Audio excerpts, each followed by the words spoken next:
Let's go over here to the bench.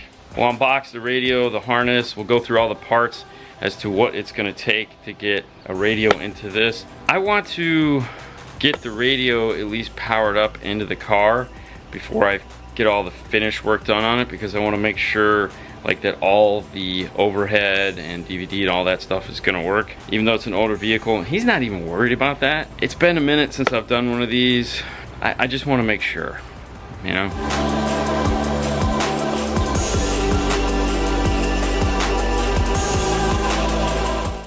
First up on the list is the DNX 697S. Inside the box,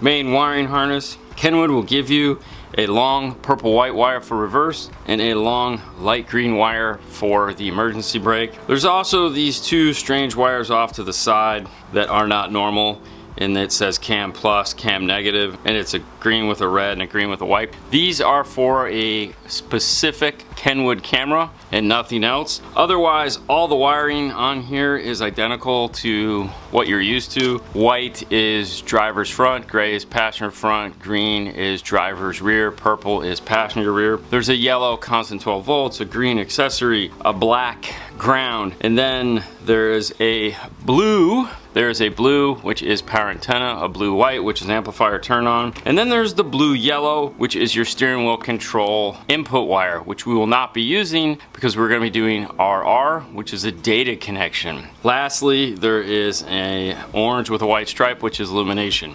These are all the same colors. These will all match up to our iData harness. Bag of screws. This uses an M5 machine screw, not a coarse screw. The hands-free microphone comes double bagged. This particular unit is capable of multicam, so it comes with an additional input if you're planning on using the aux input as a camera input, as well as it's a dual USB. There's a gray and a black. GPS means GPS antenna. Now that used to be the case, however, in some cases now, if you have wireless CarPlay or Android Auto, you're also getting a GPS antenna. Make sure if you get one, you install it, because your wireless will not work. This is not wireless, it just needs it for the Garmin system. There's some random radio parts in the owner's manual.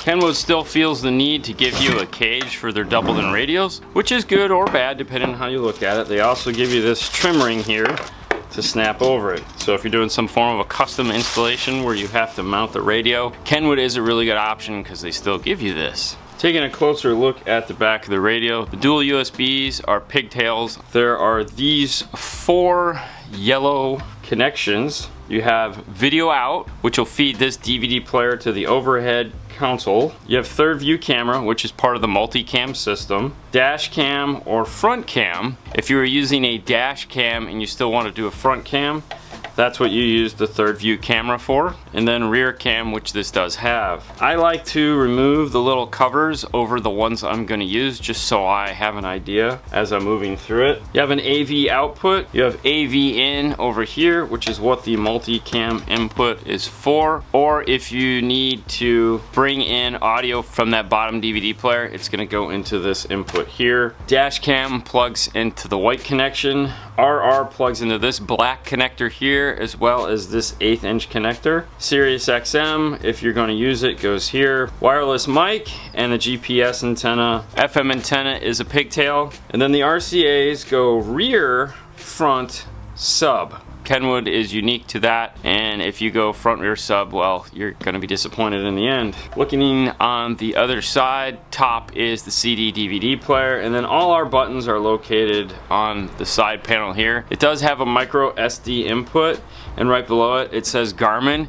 If this ever needs an update, that is where it is going to go. Until then though, you can use it as a micro SD card for music, movies, whatever you want, but once you have to do the update, that will no longer be the case. Home button, volume up and down, force the camera issue or navigation, attenuation or menu, and press and hold for voice on the bottom, round up the package. That's what we have for radio. We'll need these harnesses here in different configurations. I am gonna need some pieces that aren't here. For one, that AV input, I'm going to need an aux jack to RCA so that I can get the sound from the DVD player into the main system. We have a single USB adapter. I'll probably grab a dual or a second USB adapter so you have access to both. So let's open all these up and see what comes in the boxes. We'll start with the AV.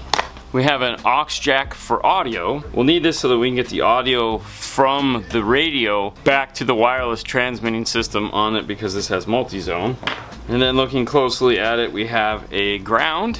It's labeled AV out, AV in, and then camera. And it's covered in black electrical tape, which I'm not thrilled with, but you know, whatever. And it has that white connector that the car has.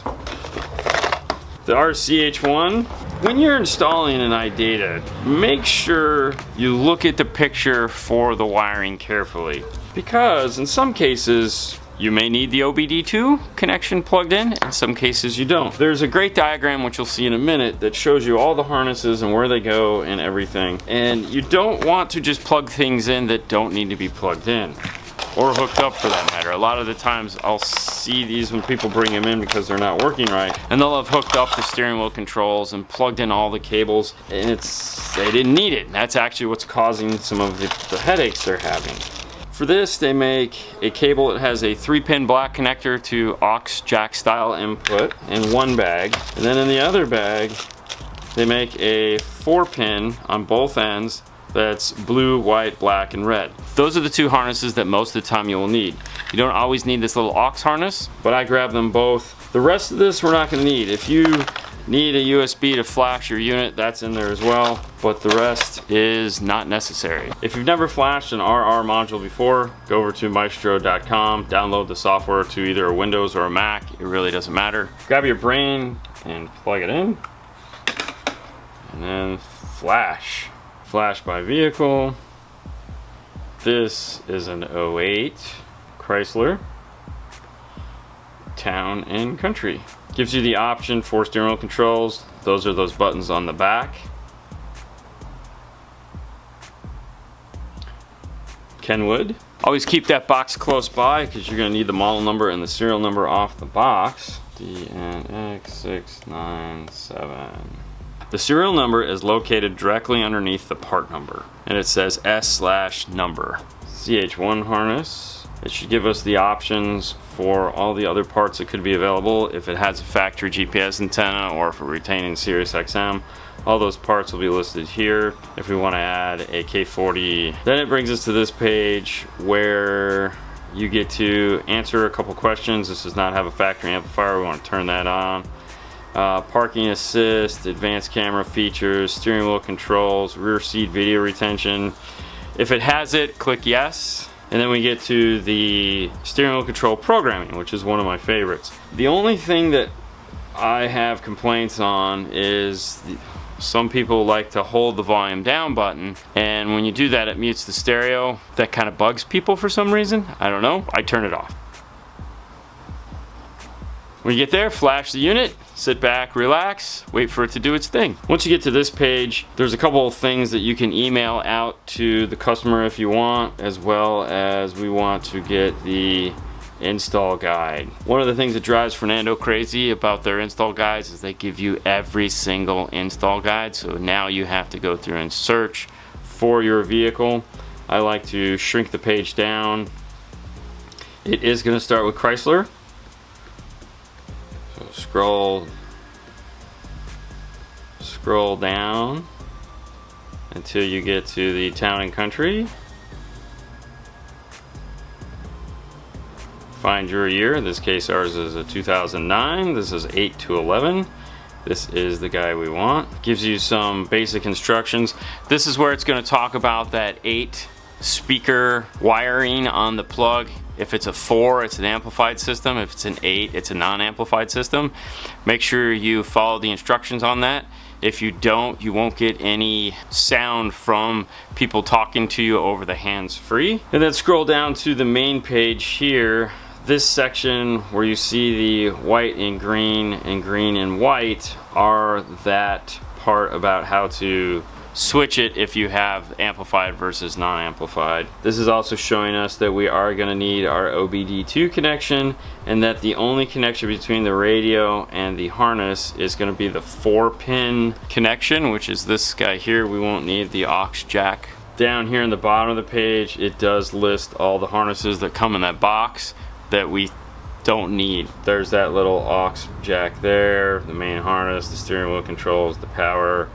They're all going to be part of this main harness here. It shows us having 2 plugs plugged in. This secondary plug was not being used from their radio, so we won't need to do that. That's this little guy right here. This car didn't have that. It also shows that the black to black is connected and the red is not. And that's this red here and this black to black. Well, all right, now that we have all that information in hand, we can get going on getting these pieces connected. For this, we are going to be doing active front only off of the amplifier. That means we're going to have to connect the green and purple from here to the green and purple on this. The white and gray are going to be our mid-bass wires going into the door. Then we are going to run 2 new wires down from each side of the car into the dash area, which will be our 3.5-inch coaxials to power those off of channels 1 and 2. When I'm doing the wiring harness, I remove the radio from my work area. I'm gonna have a soldering gun, I'm gonna have strippers and crimpers. I don't wanna scratch the screen, so put it someplace else.